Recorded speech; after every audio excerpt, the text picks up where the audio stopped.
Le damos de inmediato la bienvenida a Nacho Montes de Oca, quien es periodista y analista internacional. Nos acompaña para abordar un poco más acerca de lo que está sucediendo en este momento en Haití. Nacho, muchísimas gracias por acompañarnos. ¿Qué tal? Como siempre es un gusto.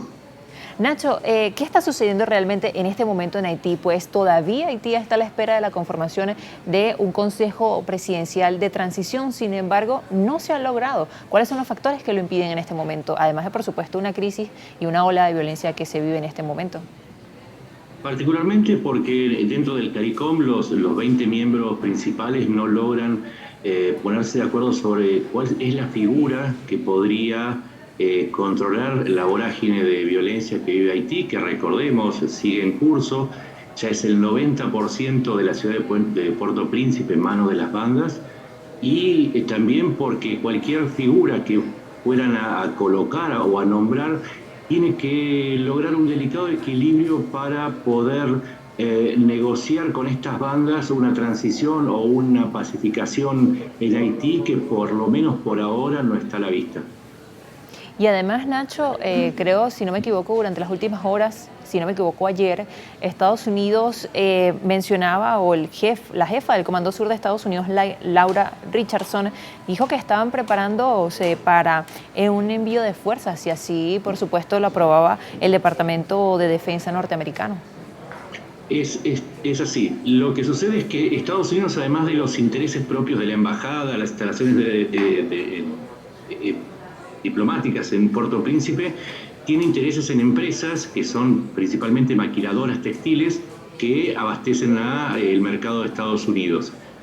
Este envío de fuerzas no sería con fines de con fin de una pacificación, sino que sería con el objetivo de controlar algunas zonas de Puerto Príncipe y establecer zonas seguras. Lo que sí tienen que entender la gente es que Haití en este momento es un caos y no se resuelve solamente con el uso de la fuerza, sino que además se necesita una salida humanitaria, porque además de la violencia, a lo que estamos asistiendo es una epidemia muy grave de hambre y de enfermedades. Esto es lo que sucede en este momento en Puerto Príncipe, más allá del proceso político.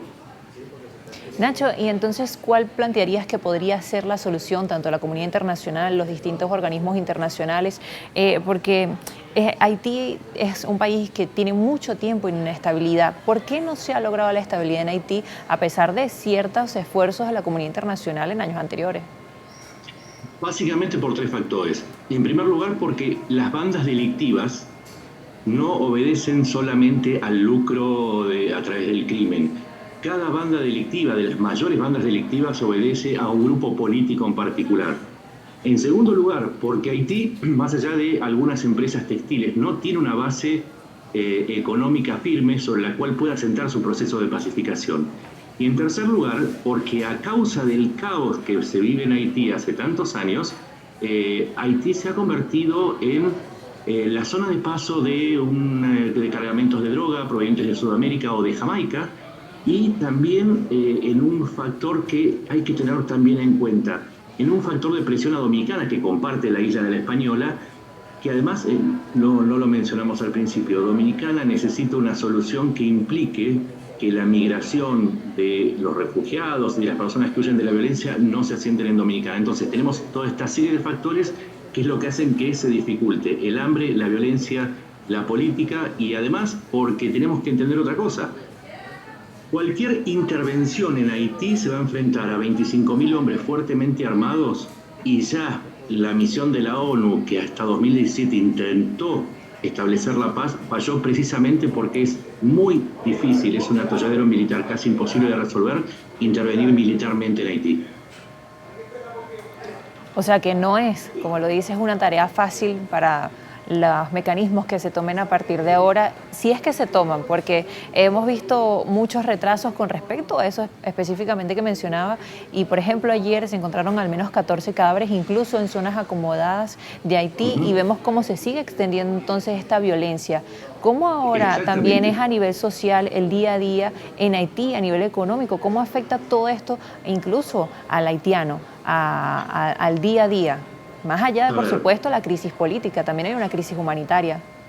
Exactamente, por eso es que no se resuelve solamente enviando tropas y estableciendo el orden por medio de las balas.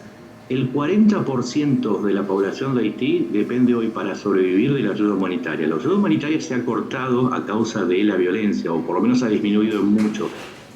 Entonces, no hay una solución a la vista y muchas veces se nos pregunta a los que analizamos la política internacional cuál es la solución de Haití. Quizás el mayor problema de Haití es que es un problema que de momento no tiene solución a causa de la violencia, porque la ayuda humanitaria no tiene condiciones de llegar, porque además es robada básicamente por las bandas criminales, y porque el 50% de pobres de Haití no tiene a mano un sistema económico viable sobre el cual poder sustentarse a partir de una intervención. Haití es una enorme tragedia que se ha dejado estar y que Occidente no ha podido resolver en muchos años y hoy ha llegado un momento crítico.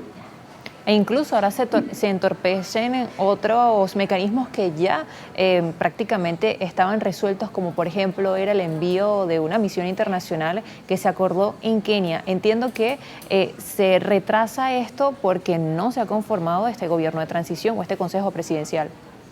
Exactamente, porque es que hoy hay que entender que hoy lo que discute el CARICOM es en el marco de la total acefalía, no hay gobierno en Haití. Cuando Kenia ofrece enviar por lo menos 1.000 soldados, era la propuesta inicial, se le debía garantizar tener una contraparte que manejara los 9.000 soldados que quedan, los 9.000 policías que quedan en Puerto Príncipe, pero hoy no hay una autoridad, entonces no tenía sentido enviar 1.000 soldados keniatas a una isla sumergida en la violencia para que además fuesen víctimas de la misma violencia que intentaban frenar en condiciones que objetivamente no eran las mejores. Y ahora también República Dominicana está en tensión, Nacho. Sí, República Dominicana ya tiene, oficialmente tiene 500.000, pero en realidad tiene más de 1 millón de refugiados haitianos. Y está construyendo una cerca a lo largo de toda su frontera porque Dominicana es la más perjudicada por la violencia en Haití, habida cuenta que destina el 14% de su presupuesto para atender la emergencia de Haití. No es una nación rica, no es una nación a la que le sobre dinero. El factor fundamental dentro de este conflicto no es ni Estados Unidos, ni tampoco Salvador o enviar tropas, sino que es Dominicana. Los 2/3 de esa isla, hoy sometida al infierno haitiano, pertenecen a Dominicana, y sin Dominicana no hay una solución posible. Bueno, tarea, ¿no?, que queda pendiente y esperemos que esto se pueda resolver porque, como le hemos dicho, muchos años de inestabilidad y parece que esta crisis ha sido una de las más fuertes, ¿no?, en Haití.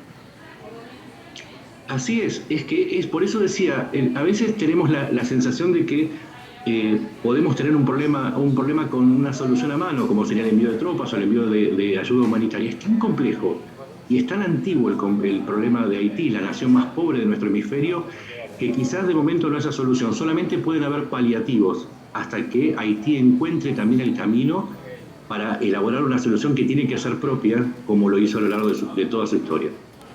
Nacho, muchísimas gracias por acompañarnos hoy. Muchas gracias a ustedes. Nacho Montes de Oca, periodista y analista internacional, abordamos lo que está sucediendo en este momento en Haití, una crisis política humanitaria, y vamos a seguir al regreso revisando más información.